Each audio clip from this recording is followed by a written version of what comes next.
Hi guys, ഇന്ന് futures trading learning സീരീസിൻ്റെ part 5 ആണെന്ന്.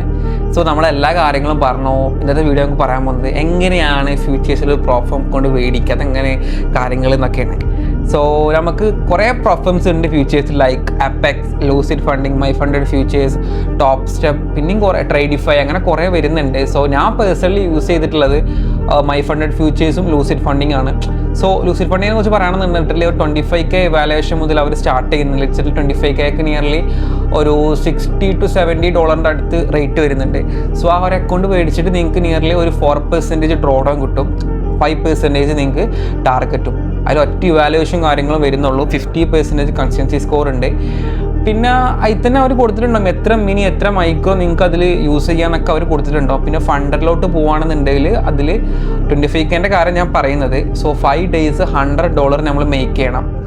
പിന്നെ ഒരു കാര്യമുണ്ട്, പേ ഔട്ടിൻ്റെ സ്റ്റേജിൽ ഒരു ഇഷ്യൂ വരുന്നുണ്ട്. അതായത് നമ്മൾ മിനിമം $1000 ഉണ്ടാക്കണം. ആ ഒരു പേ ഔട്ട് സ്റ്റേജിൽ $1000 ഉണ്ടാക്കി അതിൻ്റെ 50% നമ്മൾ എന്ത് ചെയ്യണം, വിഡ്രോ ചെയ്യാൻ പറ്റുള്ളൂ. സോ $1000 ഉണ്ടായി കഴിഞ്ഞാൽ $500 നമുക്ക് വിഡ്രോ ചെയ്യാം. ബാക്കി $500 അതിൽ ബഫറായിട്ട് കീപ്പ് ചെയ്യും. സോ ഫ്യൂച്ചേഴ്സിന് ഏറ്റവും വലിയ ഇഷ്യൂ ആണ്, അതായത് നമ്മൾ ഫസ്റ്റ് പേ ഔട്ട് എടുത്ത് കഴിഞ്ഞാൽ ആ അക്കൗണ്ടിലുള്ള പെർട്ടിക്കുലർ ഡോൺ എമൗണ്ട് അവർ റിമൂവ് ആക്കും.